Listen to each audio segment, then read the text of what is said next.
저희 서비스는 단기 투자자를 위한 서비스예요. 사실 주식 투자할 때 두 가지 기준이 있어요. 첫 번째는 정성적인 기준이 있고요. 두 번째는 정량적인 기준이 있어요. 투자를 할 때, 저기 CEO 괜찮나? 그리고 저기 회사 분위기 괜찮을까? 약간 이런 부분들을 정성적이라고 생각을 하고요. 그다음에 정량적인 부분이라고 하면은 재무적인 지표, 매출을 잘 지키고 있는지, 또는 약간 그 기술적인 지표 또는 보조 지표라고도 얘기하는데 최근에 가격이 추세가 좀 꺾였는지 안 꺾였는지 하는 그런 부분도 정량적인 기준이 될 수 있습니다. 저희는 이렇게 정성적인 거, 정량적인 것 중에 정성적인 거 다 빼고 정량적인 데이터를 조금 더 손쉽게 활용할 수 있는 그런 서비스를 운영하고 있습니다. 저희가 생각했을 때 핵심인 기술은 토스 서비스 있잖아요. 토스 서비스의 핵심 기술은 UX UI라고 해요. 저희도 마찬가지예요. 사실 이렇게 정량적인 데이터, 재무적인 데이터나 아니면은 보조지표라든지 이런 기술적인 데이터를 손쉽게 모바일 환경에서 사용할 수 있는 그런 서비스가 하나도 없어요. 그래서 저희 같은 경우에는 UX UI를 통해서 모바일 환경에서 누구보다 쉽게 이런 데이터를 활용할 수 있도록 하는 서비스. 그게 저희의 기술력입니다. 저는 그 박사 학위를 컴퓨터 시뮬레이션 분야에서 받았어요. 그리고 제가 약간 스티브 잡스나 아니면 제프 베조스의 영상 같은 걸 보는 걸 즐겨 하는데 거기서 이제 제프 베조스가 한 분야의 도메인 엑스퍼트가 된 이후에 거기에 트랩되지 말라고 얘기를 하더라고요. 그러니까 예를 들면은 박사가 되고 나면은 거기 분야에 머물기 때문에 성공할 수가 오히려 없다고 얘기를 하더라고요. 그리고 새로운 분야에 한 분야에 이제 전문가가 되고 나면 새로운 분야 또다시 도전을 해 나가는 게 중요하다고 얘기를 들었는데 그걸 보면서 제가 그때 28살이었거든요. 근데 이 분야의 전문가가 됐다고 여기 머무르고 싶다는 생각이 안 들어서 바로 이제 회사를 그만두게 됐고요. 저는 원래 숫자를 좋아했어요. 숫자를 좋아했고 그런 입장에서 또 주식 투자를 13년 동안 했었거든요. 여기 내가 좋아하는데 이걸로 한번 사업을 시작해보고 싶다 라는 생각이 들어서 이 분야를 선택했고요. 그리고 가장 중요한 거는 사실 사람들이 이제 문제를 가지고 있으면은 기꺼이 돈을 낼 수 있는 문제를 풀고 싶었어요. 그런 서비스를 제가 만든다는 게 훨씬 더 약간 가치 있는 일이 아닐까라고 생각을 하게 되면서 뭐 어떻게 보면 탄소 중립, 이산화탄소 저감 멋있는 일이잖아요. 근데 그런 일보다는 사람들이 돈 내는 서비스, 너무 가려웠던 문제를 해결하는 서비스를 만들고 싶어졌습니다. 저희 서비스가 어느 정도 난이도가 있어서 공부도 좀 필요하고 그러다 보니까 이걸 그냥 누구나 즐겨서 하는 그냥 주식 투자를 아무 생각 없이 그냥 소액으로 하시는 분보다는 약간 공부하는 걸 좋아하고 정량적인 걸로 자기만의 전략을 찾고 하는 분들이 주요 타겟이라고 볼 수 있고요.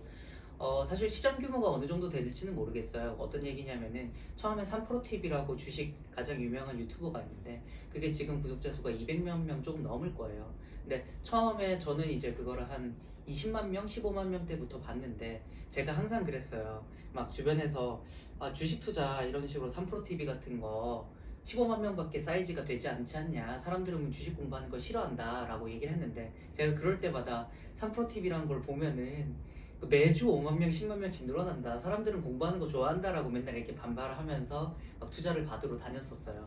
저희 서비스도 사실 그냥 기본적으로 보면은 이렇게 직접 막 투자 전략 공부해서 하는 사람이 몇만 명이나 될까라고 생각을 하면 10만 명 될까? 20만 명 될까? 실제로 주식 투자자가 1,400만 명인데 그렇게 생각할 수 있는데 저는 약간 이 서비스 규모가 지금은 최대 한 10만 명, 20만 명처럼 보이지만 나중에는 공부를 직접 해서 전략을 만드는 그런 규모가 국내에서는 최소 100만 명, 200만 명까지 갈 수 있지 않을까라고 생각을 하고 있습니다. 유사 서비스들이 몇 가지 있는 것 같아요. 예를 들면 젠포트라는 기업도 있고 인텔리퀀트라는 기업들도 있고 한데요. 저희는 그런 유사 기업들이 PC 환경에서 또 아니면 코딩을 할 줄 아는 환경에서 정량적 지표를 다뤄야 한다면 저희는 그런 거 다 필요 없이 그냥 모바일 환경에서 한 두세 번 정도 버튼만 클릭을 하면은 자기만의 정량적인 전략을 활용할 수 있게끔 하는 그런 서비스입니다. 저희가 처음에는 서버가 약간 부족하다 보니까 그냥 저희 서비스에서 전략을 자기가 원하는 맞춤 전략을 찾고 그걸 알림을 등록하고 그 전략에 맞는 종목을 탐색하고 이런 기능들이 있었어요. 근데 그런 기능들에서 처음에는 서버가 부족하니까 제한을 걸어놨어요.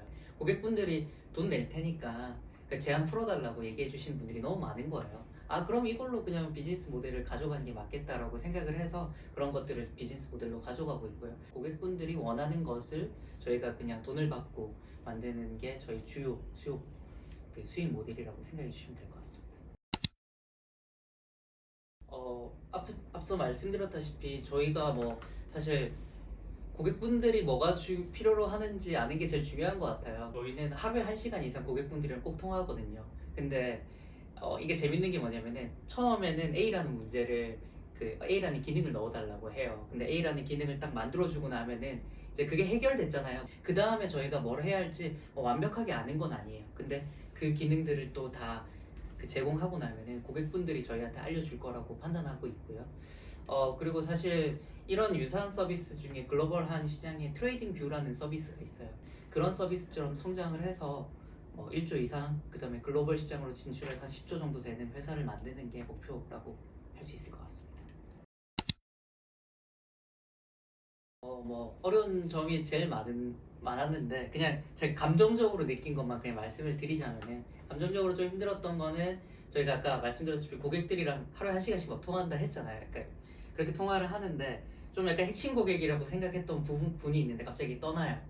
그러면 이 서비스가 이거 잘 되는 게 맞나 이런 약간 순간적으로 그렇게 좀 약간 좀 아쉽기도 하고 또 그러다가도 또 그 다음 주에 와서 갑자기 뭐 이 서비스 너무 좋아요 하면서 막 기프트콘 막 보내주시거든요. 그러면은 이거 우리 너무 잘하고 있다 약간 이런 식으로 되는데 결과적으로 고객들이 이거 필요로 한다라고 할 때 기쁘고 믿었던 고객들 막 이거 1년 2년 쓰겠다라고 했던 분이 떠날 때 약간 그럴 때 좀 약간 힘들고 약간 그런 것 같습니다. 2021년 8월에 프로토타입을 출시를 했고요. 그때는 저희가 이게 사람들이 원하는 건지 안 원하는 건지 모르는 상황이기 때문에 암호화폐 시장에서 서비스를 시작했어요. 아무래도 뭐 암호화폐는 종목수가 100개밖에 안 되는데 주식시장은 한 2,000개, 3,000개 이렇게 되잖아요. 그러니까 뭐 가설 검증을 위해서 프로토타입을 딱 만들어서 런칭을 했는데 2달 만에 10,000명 사용자 수 10,000명을 돌파했고 지금도 회원가입자 수 다운로드 수 한 4만 다운로드 그 다음에 회원가입자 수는 17,000명 정도 되고요. 그 다음에 평점이 리뷰가 저희가 한 600개 정도 있는데 평점이 한 4.7점, 4.8점 이 정도 돼요. 그래서 그런 만족도를 확인했기 때문에 이거 주식시장으로 가도 되겠다라고 판단을 해서 주식 버전을 지금 개발하고 있고요.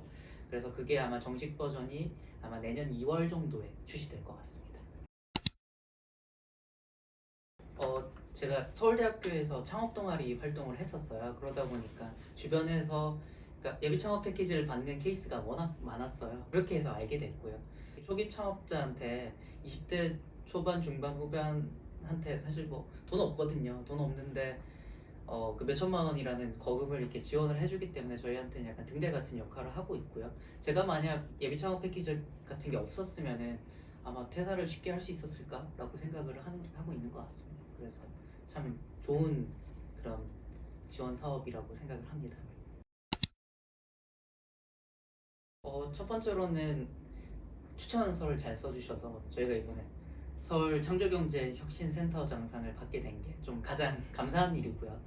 저것도 이제 사실 서울에 있는 그 여러 가지 지원센터 한 10개 정도 중에 총 3개 팀이 받게 되는데 저희가 이제 받게 된 것도 핀테키 지원센터 덕분이라고 생각을 하고요. 그 외에도 사실 저도 이제 고민을 많이 했어요. 특화 분야로 쓸지 일반 분야로 쓸지 고민을 많이 했는데 다들 얘기한 게 특화 분야로 쓰게 되면은 비슷한 고뇌를 가진 사람들이 그런 동료들을 많이 만날 수 있다라고 하더라고요. 그래서 딱 왔는데 제가 뭐 인터넷 기사에서 이런데 롤 모델로 삼아야겠다 하는 데가 다 핀테크 기업에 입주돼 있더라고요. 그래서 막 여쭤보면은 제가 다 네트워킹 시켜드릴게요 막 이런 식으로 얘기를 하더라고요. 그래서 다른 부분보다 확실히 내가 이 특화 분야로 가겠다라고 확신을 가진 상태라면은 무조건 그냥 핀테크 지원센터를 신청하는 게 맞다고 저는 판단하고 있습니다. 그 회사를 다니다가 이렇게 창업을 하는 입장에서 밖은 추운데요. 근데 사실 지금이 기회라고 생각이 드는 게 다른 사람들이 지금 창업을 쉽사리 못 하잖아요. 밖이 추우니까. 그러니까 훨씬 더 지금이 기회라고 그냥 피부로 와닿아요. 혹시라도 좋은 아이템이 있고 좋은 팀이 있다면 지금 바로 그냥 도전해 보시는 것도 좋은 선택일 수 있다고 생각합니다.